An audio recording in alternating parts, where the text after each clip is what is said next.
You're on. I'm on. You're on. Welcome to the Aaron Werner podcast on iCode Media. We are here with Dr. Taryn Doherty, and who we met through the Book Nerds podcast and subsequent WhatsApp group. And she shared a really, really neat article that she had wrote. Okay. You know what? Grammar was my least. It's very surprising that I'm doing writing because, or doing writing. I think that's not correct either, because I am terrible at grammar. It was my worst subject. But my mom, as a third grade teacher, is my editor. There you go. And so that helps. But I have written some articles, I think is the term. Yeah. Well, you're in good company. I passed my English at San Diego State by promising the professor not to take any more English classes. Good. We negotiated that. And here we are, rate. doctors. And here we are, yeah. Go figure. Yeah. So she has a wonderful article that we will link in the show notes in Women of Optometry called Breaking the Stigma, Mental Health Conversations in Optometry, which I thought was absolutely fantastic. And some of the conversations we've had in that Book Nerds WhatsApp group, which everyone is welcome to join, have been really good as well. So I wanted to bring her on and dive deeper into the subject. But before we do, Taryn, give us a little bit of a rundown of who you are. Yeah, so I am 33. I'm an optometrist. I work in private practice. I've been married for almost 7 years. I am a second-generation optometrist. I came from my dad, who is a private practice owner. He, at the time when I graduated optometry school, at 7 locations. He now has 5. It's where I started my career, and then I transitioned to another practice and have been seeing patients in primary care, pediatrics, orthokeratology, myopia control, vision therapy, and that's where I'm at now in my career. But I would say that all is my professional side, but my personal side, which I've been kind of commingling or trying to commingle with my writing in Women Optometry, is bringing forth the conversation of mental health and healthcare providers. And so professionally and personally, that's something that is near and dear and something I'm just working on bringing up more conversation about. Yep. So, and I think it's a very needed conversation. So I got to ask, so you started working with your dad and then you decided to not work with your dad. How does he feel about that? Yeah, I think it's a complicated relationship working with family. It's an even more complicated relationship when you have sought out validation and feeling worthy and needing recognition from that one person. So it's, I think ultimately, hopefully, like every parent, he just wants me to be happy. But I don't know if, it fully sank in that I had left until I really had left. Yep. So I can appreciate the family dynamics very well. I'm a 5th generation and joined my dad, and my mom was the office manager. All my siblings at one point in time had worked in the practice. And so when I joined, actually part of the agreement before I ever stepped foot in after graduating optometry school was that no other family would be allowed to work in the practice. So I interesting. Didn't want the practice to be the nest egg that supported everybody. And and then I found that I had to eliminate one of the 3 Werners that were in there, and so I didn't fire my mom, but we found her another job elsewhere, just because we wanted to keep Thanksgiving and Christmases positive. Yeah, absolutely. Yep. Yeah, so I completely can relate on that. My relationship with my dad, it was very complicated and messy and intertwined. As we had discussed, I went to ICO, and I'm based out of the Chicago suburbs. And so I was fortunate enough, my dad had purchased a condo for myself and a roommate from optometry school to live in. And year after year, I just loved it and continued to be there. So he was my landlord for the last 10 years. We just moved. This is our new home. So Beautiful. Thank you. That was a web, part of the web that was cut. He was my boss for 2.5 years when I was working full-time for his practice. He owned my car at one point, and, I just made payments that way, perks of, small business ownership. He was my vacation buddy. When he wanted to go on vacation, it was easy for him to say, you know what, that's okay. We'll take care of patients, and I'll call the office manager, and we'll get your patients moved, and let's go to Colorado and go skiing. And that sounded, amazing as a 26-year-old. Like, let's go. But it became all very complicated, and I've been married 7 years, and that first year of working in my dad's practice, and just in general, first year of working after being a student for, so many years, it was complicated, and just trying to prove yourself as being the best doctor you can be. I was trying to prove myself as the owner's, daughter. I was trying to prove myself to my dad that I could be, good enough in patient care. I could take as many walk-ins that came in during my lunch hour as I could. I could, stay later and keep the office open till 8 o'clock at night. I was doing anything and everything that I could to just accomplish this dream that I had had since I was, 13, 14 years old, and just the story of my life that I had told myself. Yep. I was going to be an optometrist. I was going to work in my dad's practice, and I was going to take care of the community that I spent my whole life in, until that wasn't the case. Yep. That's funny. You made the comment, the stories we tell ourselves, and stories are powerful, good and bad. I think that we tell ourselves 100%. Lots of stories. As a parent of adult children, I had stories in my mind of how they would be growing up, and 100% of them, they went their own way, not the way I had envisioned, and they're wonderful. But we had to step back and appreciate them for them, and not for them based upon the story we had told ourselves in our head when they were first born, and who they'd end up being. And it very much was not like us, right? They kind of went in different directions than who we were. But when we realized who they were, they became even cooler than the story I had put in my head. Yeah. But it's interesting, those stories, because I think that leads to us seeking validation.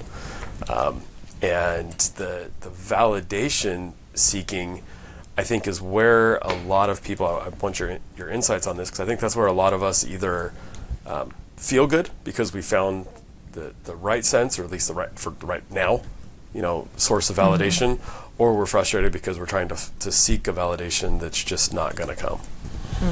Yeah, I think, that the latter part of that for me was exactly what was happening. And, working for the 2.5 years, it was so clear and so obvious that the validation that I was seeking just was never going to come, no matter what I did, no matter what I sacrificed, no matter, truly anything. It was so out of my control. And so, that made me feel so out of control in my life, even though I was trying to control so many things.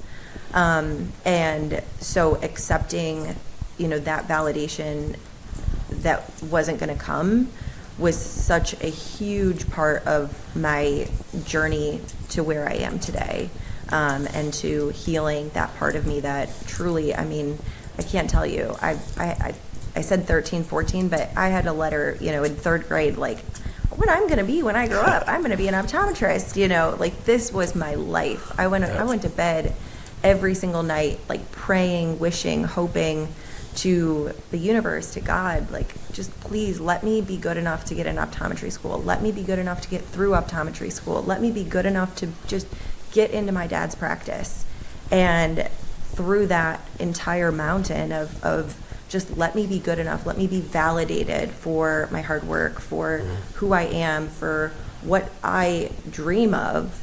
And I got there, and it was just, it was, the validation didn't come, and it was really, really, really hard. Yeah.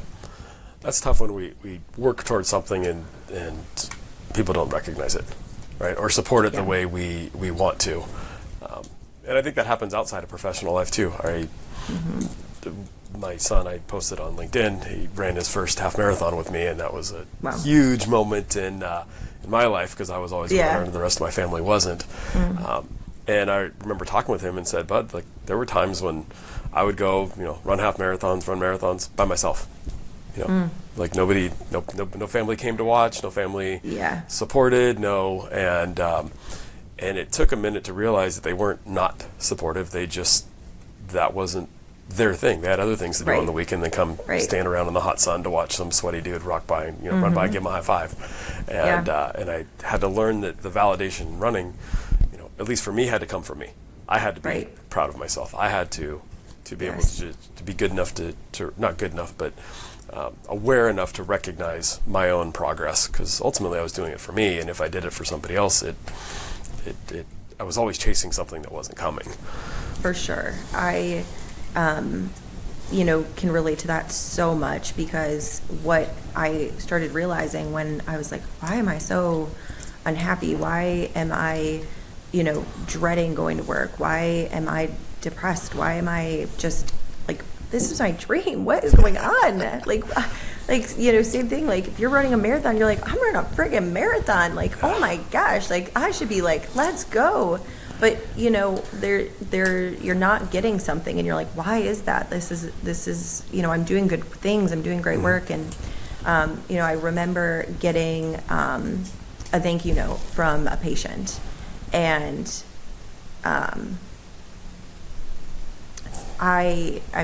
it makes me emotional now, because I remember getting that thank you note, and I should have been like, I am so proud of myself for being this kind of doctor, that somebody is taking their time to thank me for the time that I took, for who I was, to listen to them, to help them. And I just remember feeling nothing. I just remember feeling like, this is nice, thank you.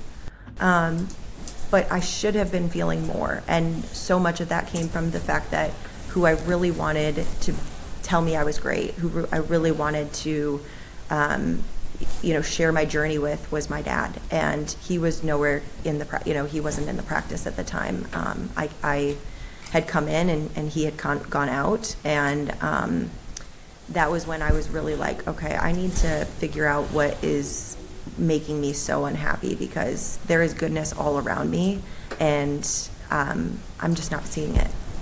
Yep. It's interesting how we look for those. In fact, we talked about it at the last book club with Arthur Brooks' Strength to Strength, where we talked about the four idols that we look for, right? And I don't think they're necessarily bad, but we need to know where we want to get that validation from and who we want to get that validation from. Absolutely. And it's interesting listening to this, because I don't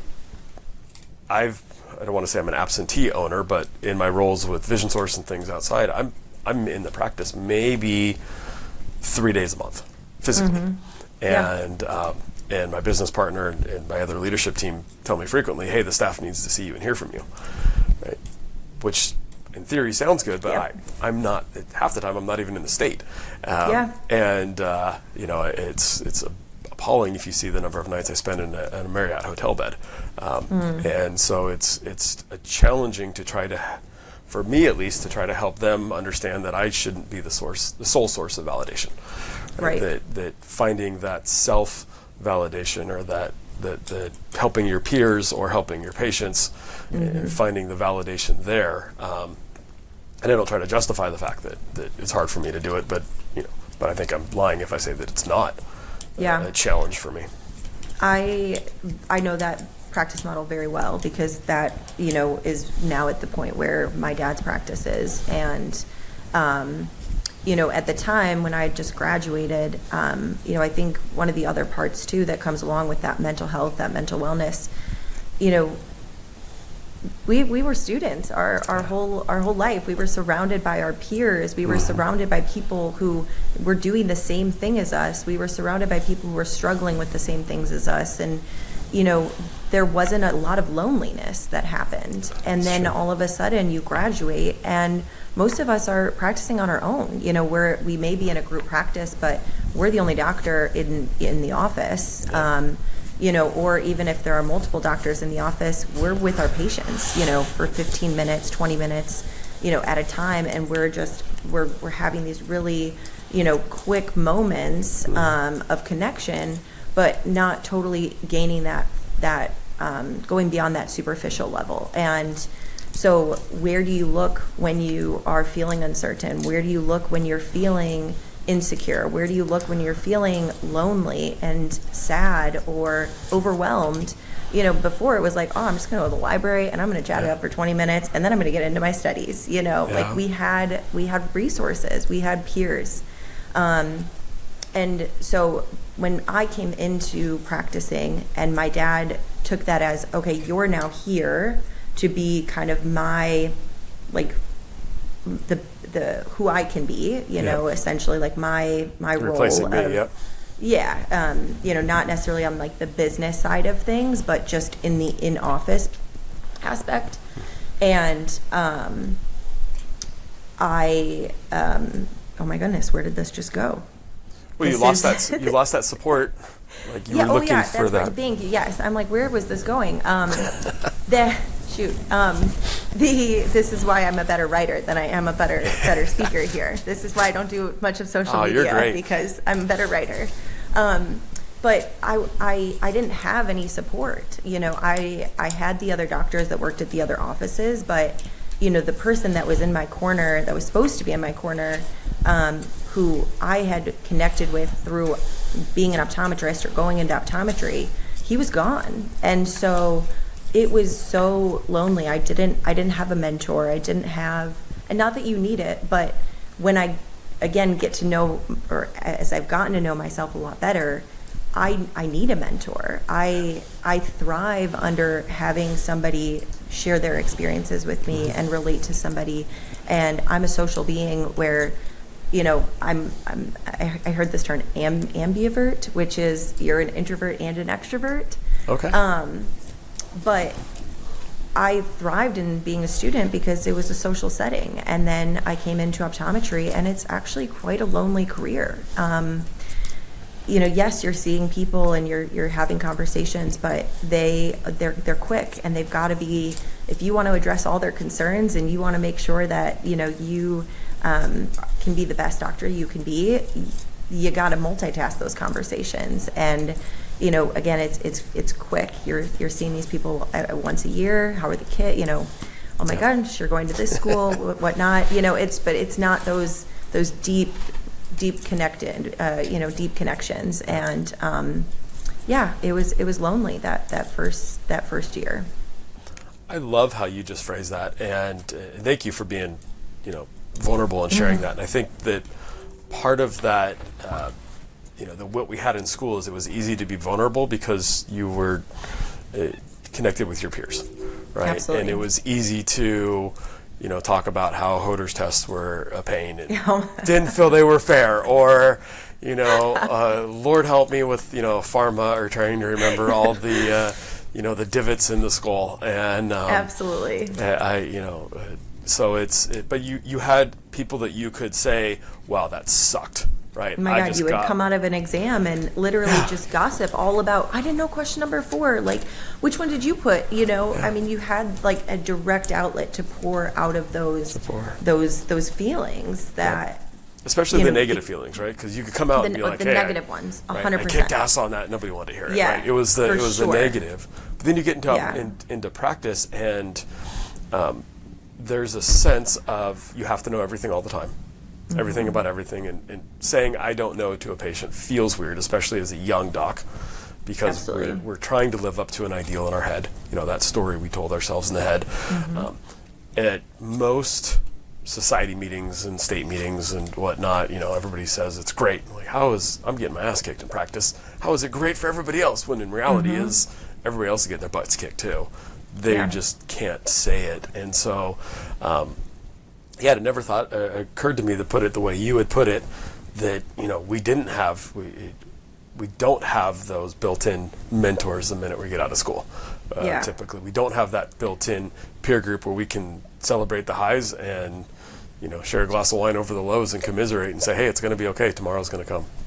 Absolutely. And that routine for me that first year is, I think, what caused my life to fall apart truly after that first year, because I would come home and I didn't have an outlet. And my husband, he's an auditor, and doesn't necessarily understand what patient care is like, and I just had no energy. I all of the positivity and kind of fake it till you make it, and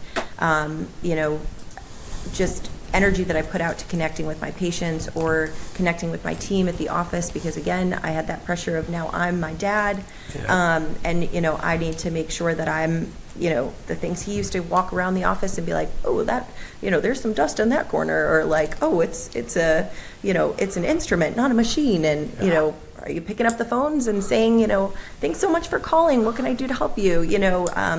Just having that mindset all in that first year.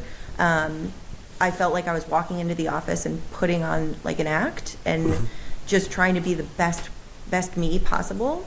But it drained everything out of me. And so when I would leave the office, I felt absolutely drained, and I didn't have an outlet. I didn't have anybody to talk to, and that doesn't even include, like, did I cut the right amount of plus from my, this 5-year-old's first prescription? Like, are my ret skills okay? I'm not sure, did I prescribe the right amount of antibiotic for this sty? And, those uncertainties of just dealing with being a first-time doctor. And so I, would turn everything off when I would get home. It was hard for me to have a conversation with my husband. It was hard for me to work out. It was hard for me to do anything that really was like for me. And I had to get up and go drive an hour and do it all over again. And, I found that the longer and longer that went on without having these resources and outlets, and the help that I required as a healthcare provider, and my own mental health challenges, that are kind of just normal human challenges. I turned, into somebody that wasn't who I know I could be and who I wanted to be. And it wasn't all of a sudden this big life that I dreamed of, that I'd wished for, that I prayed for every single night, was so small, so lonely, and it was awful. It was terrible. No, that's again, thanks for sharing that. And that's it's horrible, and I think we all hit that at some point in our lives. I've got a good friend that's a therapist, and I asked him what he tells people when they come in and say, I'm depressed, I'm challenged, whatever the case is. And he said, honestly, the first thing I'd do is look at him and say, congratulations, you're alive. Yeah. And right. I said, what do they respond? He goes, they pause and they look at me, and most will call me a bad name, and then they stop and think for a minute and go, okay. He's like, if you're not alive, then you're not going to be stressed. You're not going to be. Otherwise, doesn't matter who you are, where you are. You're going to have some of those moments. It's a matter of recognizing it and then figuring out what you as an individual need to do to help address it. So let's pivot to when you finally recognize, like, hey, this isn't who I want to be. This isn't the me that I want to be. This isn't the me that I'm showing up for as a doctor, as a friend, as a spouse, as the XYZ. What did you do to kind of to change? I don't just recommend Peak Pro to my patients. I use it daily, and so does my whole family. Honestly, it's one of those rare products my wife and daughters all love. So much so they actually fight over who stole the tea tree cleanser, the peptide cream, or even the hyaluronic acid. I had no idea this would be the case when I introduced them to the Peak Pro products. But I've learned they're a great company to work with, and their lineup covers everything from daily eyelid hygiene to deep hydration. I highly recommend checking them out. We've got a special affiliate link in the show notes, and use code Werner for 25% off. The Myopia Collective. CooperVision and the AOA have partnered in a groundbreaking initiative to change the way optometrists in the U.S. treat children with myopia. The purpose of the Myopia Collective is to rally the profession of optometry and its allies to interrupt the status quo and elevate the new standard of care for children with myopia. Every individual is encouraged to become a member of the collective. By joining, you commit to taking action to help slow the progression of myopia in children. You'll receive updates and information about the collective and its work in the fight against myopia, gain access to educational opportunities and resources offered by the collective, and hear from change agents, the ambassador optometrists selected to serve as advocates for community and policy change that facilitates the mission of the collective. Scan the QR code or click on the link in the show notes to join the collective today.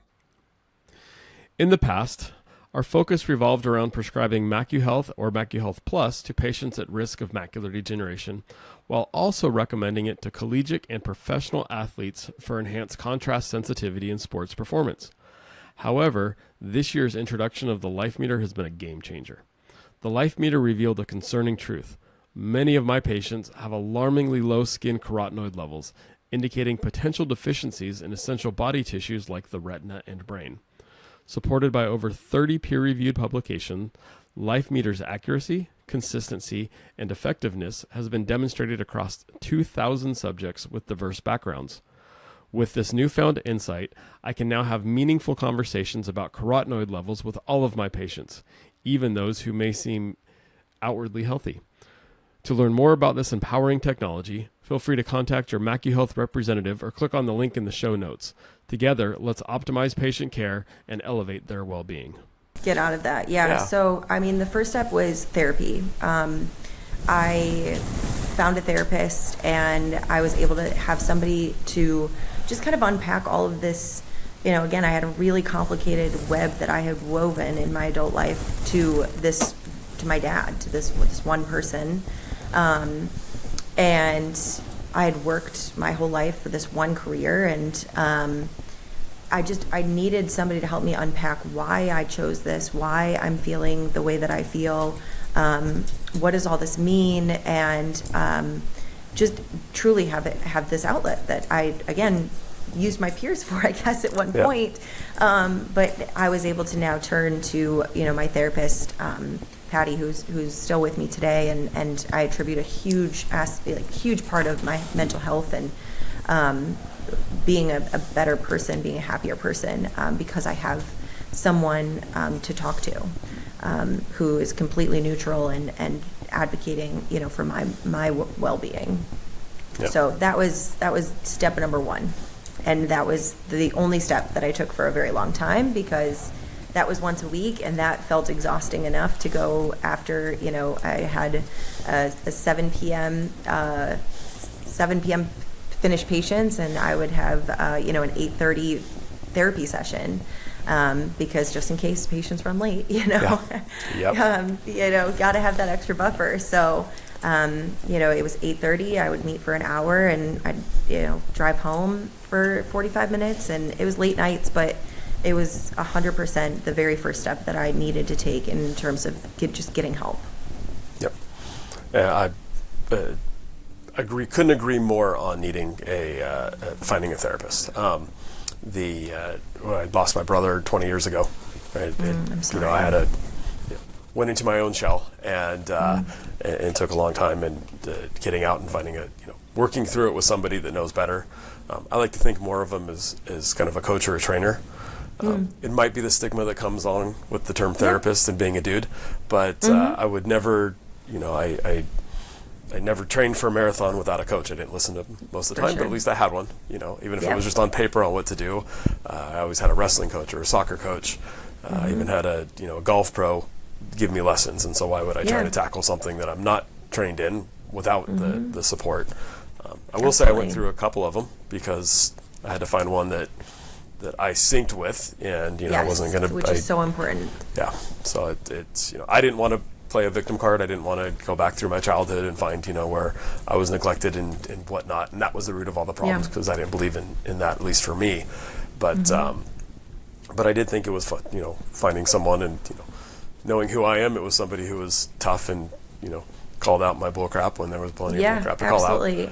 Finding that person is so important, but even thinking about, gosh, that is just an awful event that you had to go through, and there's so many of us that go through just big life changes that happen, tragedies, big and small. And somehow we got to figure out how to put that doctor coat on and walk into that exam room and say, how are you? What can, tell me, like, what's going on with your eyes? And, oh my gosh, yeah, that is terrible. Let's try and figure that out. And somehow you just kind of shove that all of that shell that you had created around yourself, you shove it to the side and you become something else. And that is why I feel like we have to advocate for a mental health aspect in healthcare providers, because truly to do that takes so much strength and so much energy.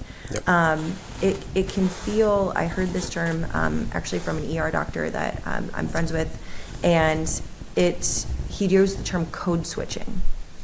Like you're one person one time and you're another person another time, and you're one person this time when you're a different person when you go home, and you're a different person in the clinic, and you're a different person at a soccer game. And that's what I felt like I was doing, the first 2 years of practice. I was code switching. I was one person in practice and I was a different person on the weekends. And I was one person, I was someone in practice that listened, that cared, that was bubbly and thoughtful. And when I came home, I was an asshole. I mean, sorry my language, but I was the worst spouse. And that sucked. That didn't feel like me. That felt like a different person. I was code switching, which is exhausting. And having the right resources to better understand, what's going on in your mental health, your mental wellness, is so important to getting through just this career. Yep, and even recognizing just that it's that, because I think it makes sense that there's somewhat slightly different roles we play. I can't possibly be the beer drinking tailgater in the clinic that I am on the weekends. The weekends, right? And I think there's a place to play both, but I also think you don't hide the other. And I do like that, post COVID we're seeing less, starched white coats and ties and unless you like that look in the clinic. If that's what you feel comfortable in, Exactly. I've got a friend I think that took it a little bit too far because he wears his hat backwards and his joggers and a t-shirt. But hey, you do you, buddy. He's super successful. Right. But we can laugh about it. We can talk about it. And and he's real. And I think that's the important thing is being able to be real, be authentic. We still need to take care of people and so we have to adapt to the customer in front of us, and I say customer because they're paying us, so they're consumers of healthcare.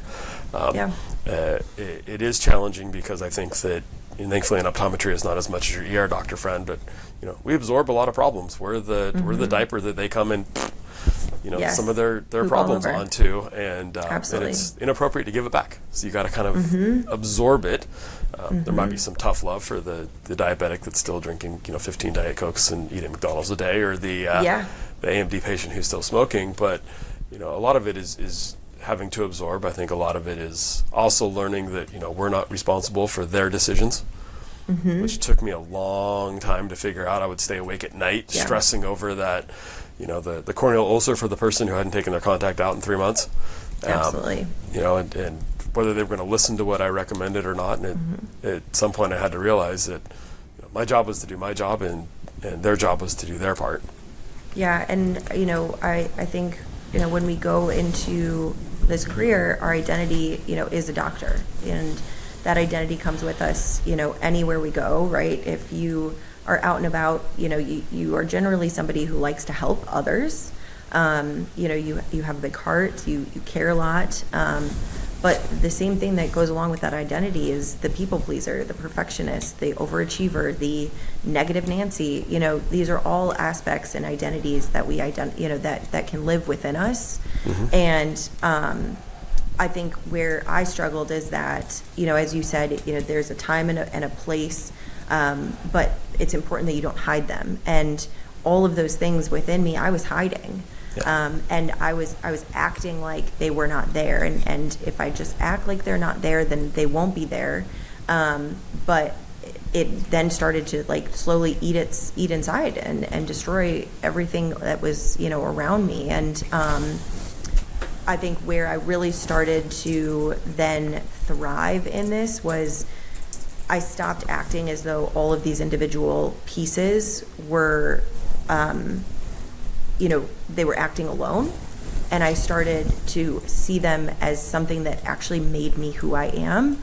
And so, when I'm that perfectionist in the exam room and I'm looking at a cornea that I'm like, man, my goodness, we're 90% there. I mean, they came in such a bad spot, but that perfectionist in me is like, I want 100%, but I have to realize they may not be doing their jobs 100% of the time. They may, they're so happy with their end result right now.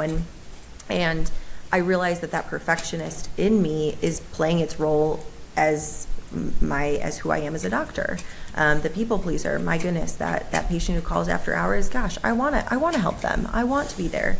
But there goes my boundaries, and then there goes my dinner time when I come home with my family, and that's my recharge so that I can show up as a better person tomorrow.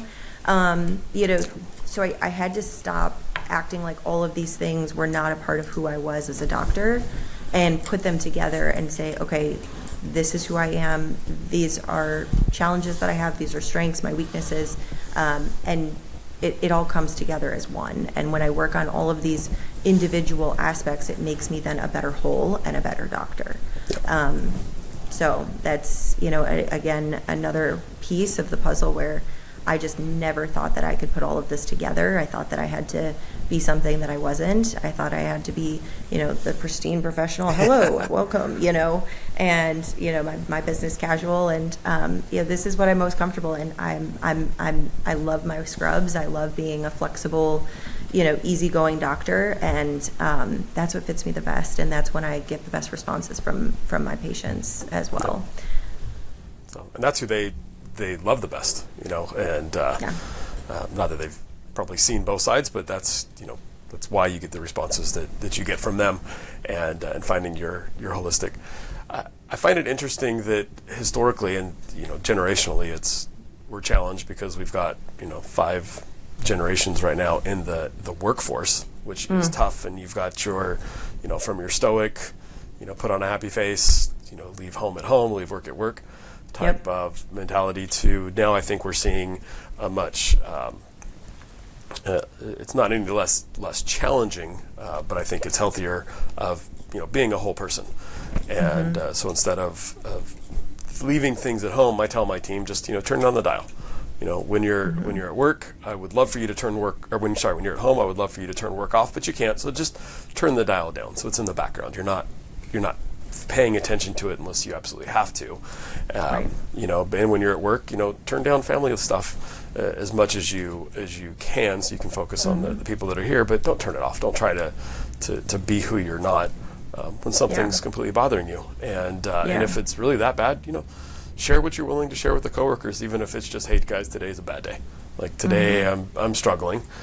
Now every day can't possibly be a bad day. That's a whole other problem. Right. But I'm struggling with this, or I got some really bad sleep last night, or take your 10-minute break that you've earned. Go for a walk, get outside, get away, whatever the case may be. But I think the idea of boxing our lives is too hard. But certainly, being able to raise the volume and lower the volume depending on the environment you're in. At least for me, that mental image seems to help. Yeah, and I think, the awareness, that's, again, another huge aspect, I think, of all of this is having, we advocate all the time for patients, but who's going to advocate for us? Who's looking out for us, right? We can tell when a patient is being stubborn. We can tell when a patient is, being closed. We can tell so much from just looking at a patient and observing what their body language is. And I think for us, we have to do the same thing. We have to go inside. We have to look, I didn't sleep great, so I'm going to maybe be a little bit more on edge today. And so, instead of maybe sitting at my desk and finishing my charts, I think a 10-minute walk would do me wonders. I didn't sleep great, so instead of going and grabbing that drive-through, for lunch, instead I'm going to grab a salad. or I'm going to book a workout class at the end of the day because I know I'm going to be a bitch when I come home. And so it's, I think it's having that self-awareness that when things outside of the clinic maybe are not going the way we want them to, or even when things inside the clinic go that way, we have the tools that we know work to help regulate us and to help, give us that outlet to be human, to deal with the human feelings that came, from the day, frustration, negativity. I keep saying all of these negative things, but that's, to be honest, those are the hardest ones to deal with. I mean, when I have a great day, it's like, oh my gosh, amazing. Let me go to the grocery store and I'm going to make the best dinner ever, and I'm going to crush my workout. And, but those moments I think happen a lot less than the ones that are frustrating and sad and lonely. At least they do for me. And that's really, if there's anybody else out there that feels that way, those are the people, those are who I'm just trying to stand, and stand for and let them know, you are not alone in this because it's hard. Yep. They're definitely the much more memorable ones when life's coming on you. They hit harder. They definitely do hit harder. And I think that, so therapy we talked about is good. The one thing I've noticed, at least professionally, and maybe it's because I'm coming off of an event where we had Chris Wolf and John Rumpakis help teach a billing and coding course all day long, but at the beginning of the day, the comments in the room felt very much like they were being attacked. They were subjected to the big bad, put words in your mouth, but insurance companies trying to take advantage of them. Absolutely. But I also realized that there was a lot in the room that didn't understand the nuances of the rules. I like to talk about it as a game because games are fun to play, and even if you lose, you still had fun playing. And that's the mindset. That's you got to try to switch the mindset. You do. Absolutely. That's the mindset. But just, and as unsexy as learning the rules of billing and coding are, right? Once you start understanding them, you can play to win instead of having the game play you, because when the game plays you, it feels like you're helpless. And I think that there's some lots of opportunities, at least professionally, to try to learn more and stay on top. And I know we all need to get CE, and I know Sunday morning in your pajamas, turning the iPad on and maybe half listening is an easy way to do it, but I don't necessarily think it's the right way all the time, because there's things to stay on top of, and then appreciating what weeds to get into and what not to. I have zero interest in debating somebody about what percentage of atropine is best. I quite frankly don't care. I have other colleagues and friends who that's their jam, right? They love it, and I think that's fantastic for them. I just have to recognize that's not my deal. You guys come up with something, and I'll go along with the consensus. But I get excited over other nerdy things. And I think, for me, because I had always imagined private practice. I had always imagined, being a business owner and combining, practice management and patient care and community involvement and flexible work hours and work schedule and all of the things. I had always, thought that was going to be my jam sauce, which was practice management and, the business aspect of things.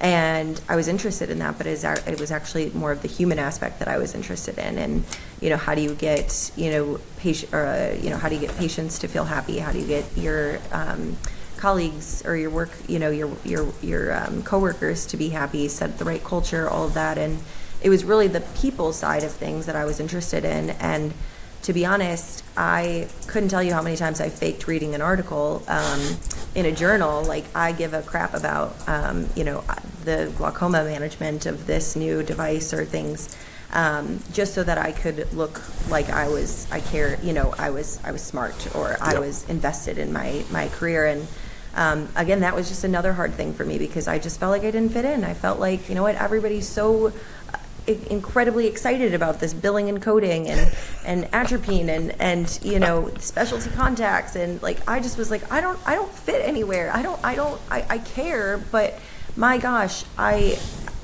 to get me to open up my journals and read them, it's a snooze fest. And I know it has to be done, but I think that's where, for me, what I started to really engage more in with optometry. And a year and a half ago, I was on a call in the AOA leadership program. It was the very first meeting, and I truly said, I feel like I'm on an island alone. I feel like I don't connect with anybody. I don't really admire anybody. I don't really see myself in anybody. Optometry is my job, and that's about it, even though my entire life I had imagined it being so much more. And here I am today connecting with you on mental health and wellness, and just being human and being a doctor, and how those two coincide. And as much as I do, again, I specialize, and I'm there to offer solutions to my patients, and I figured it out along the way. But what really lights me up is the fact that I can talk about this stuff, and bringing in the fact that I am human, I am a doctor, and I make mistakes. I struggle with sadness. I struggle with loneliness. I, love what I do. I love my patients, but, finding purpose and joy and happiness and balance, that is just like so much more important to me than the right concentration of atropine. As long as I'm doing what I, what I need to, my identity is not in the science side of optometry. And I struggled or even the business side of optometry. And I struggled finding a place to feel like I belonged, because it seemed like those were the two camps, and I didn't fit. And so this has been amazing, just getting on here and being able to talk about these odd human topics that have some things to do with optometry and some things not. I think it has everything to do with optometry, because we can't care for others if we're not caring for ourselves. And 100%, we can't be the best that somebody else needs if we're not the best for ourselves. And it doesn't mean every day is 100%. Hall of Fame stats, if you can hit 1 out of every 3 balls pitched at you, right, you're probably going to the Hall of Fame, which means you're not hitting, 6 out of every 10. But that's okay. And progress, not perfection. Exactly. Absolutely. Right. And it's showing back up it's getting back up when you feel like you got knocked back down. And I think it's your passion clearly shows through. Right. It's you can just for those who are watching. The vast majority of listeners listen, but those who are watching, you can see just your face change. I can hear the tone in your voice change when you start talking about this, which is why I don't like the term specialty in optometry. I like the term, your emphasis or your passion, whether it's pediatrics, whether it's low vision, whether it's reading the CPT manual because you like figuring out all the rules. Thank goodness we have friends that would be my do husband. Yeah, see? See? The auditor, the logical. I'm far too emotional, so But if we were all like your husband and all did all that, right, it would, this would be really dull and boring, and you'd never have that.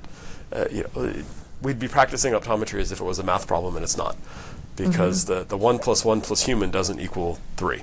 It equals who knows whatever it's going to equal. Yeah, and another subject I wasn't great at, math. And, that, again, was a part of me where I was like, I'm not good at math, should I be a doctor? I'm not, and there's just, there's other ways that you can care and find your passions that doesn't have to do with, that true science, that true, kind of old textbook, stoic way of practicing medicine. Yep, and it took me a long time to appreciate that, because again, joining my dad's practice, similar to you, I thought that I would end up taking him over, maybe by a second location, and I would see patients 5 days a week, and that's just who I would be. And slowly stepping away, and it took a long time for me to appreciate that personally I feel more satisfaction, and I feel like I have a bigger impact working with other doctors and helping their care become more efficient and improve than I do one-on-one in the exam lane. And it's took a long time to verbally say, I love my day or two a month in the clinic seeing patients, but beyond that, I get bored. It exhausts me, but others it doesn't. And you know what? I will go on record to say this too. Some days I hate patient care.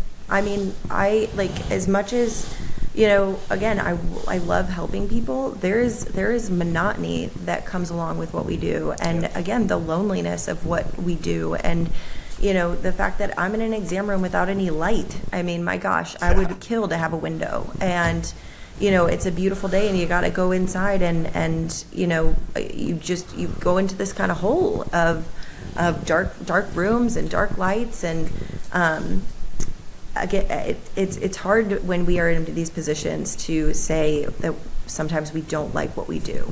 But that is what kind of also set me on this journey of just figuring out other aspects to patient care and other aspects of being a doctor, because I only knew the one thing, just like you, where I thought I was going to take over. I was going to be 5 days a week. I was then going to maybe transition to 3 days a week and do the, business side. But, my identity was going to be in patients and patient care and being a doctor.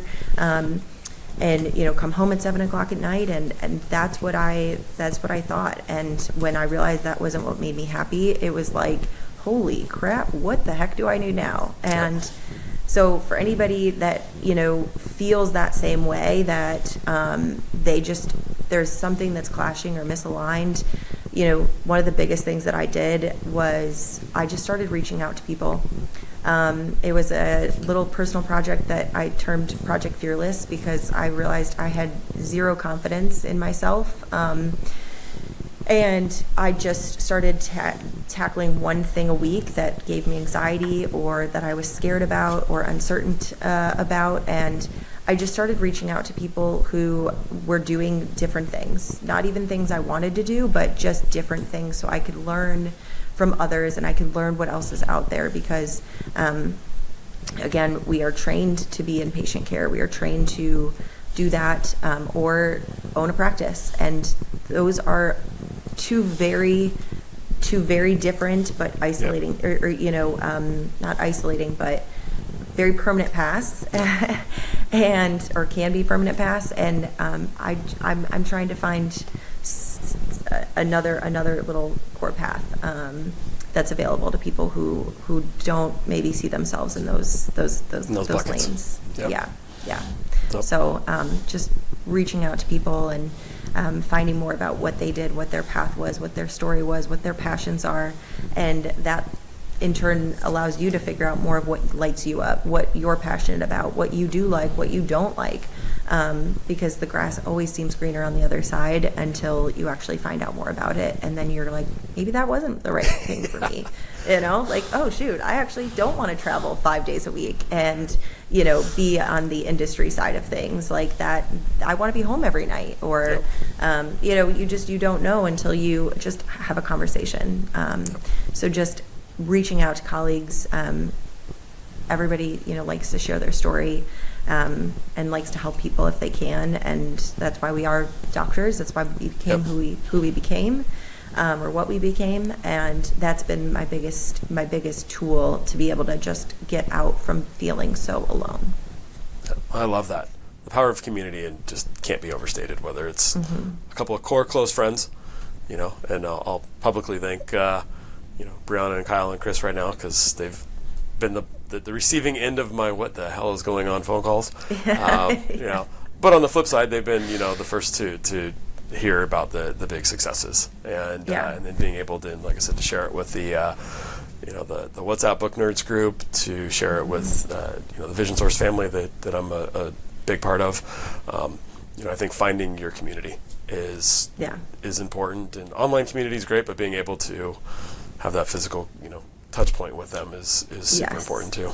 Yeah, and that's where I think, again, the WhatsApp Book Nerds group came into my life at the right time, because I certainly can find these type of conversations outside of optometry, but I wasn't finding these conversations within optometry, because, as you said, either everybody wants to attack, or you've got the main core people that are talking about CE and learning more knowledge and doing more, and they are high achievers, and you just feel like I feel bad about myself because I barely have the energy to get home and open up my COV or a big book to learn a new skill. I can't wait to get out of work, whereas these people are doing more and more and more, and so that can, again, feel isolating and lonely, and so having this book nerds group and being able to just touch on these kind of topics, it's very special, because an optometrist is my identity. I am an optometrist. It is who I am. There's so many other aspects to it of who I am, but being able to bring in all of that is really very, very, very special, and I'm glad to be here today talking about this. Well, I'm glad you're here, and I appreciate you, in your writing, putting it out and having the conversation, making it okay for others to add their voice to the conversation. Thank you again today for sharing everything you shared. It's if anything I've learned in my short time in optometry is that whenever I think I've got it figured out, something changes, and so now it's kind of more fun seeing what's next and anticipating something unplanned, because who knows what tomorrow and next year and the year after that will end up bringing. But the whole book nerds thing came out of nowhere a year and a half ago. So it's just life just kind of has its thing, and enjoying the ride is fun, even with the ups and the downs. So, Taryn, thank you very much for making time. Yeah, thank you so much for having me, and I will be. I'm doing a monthly column with Women of Optometry, discussing mental health and wellness in healthcare providers. So the conversation, I hope, is not over. Absolutely not. So I'll put a link, like I said, to that the original article in the episode notes, so you can click on that and then check out Taryn's monthly column on Women of Optometry, and look forward to connecting at an upcoming meeting. Yeah, awesome. Thanks so much, Aaron. I appreciate it. This was fun.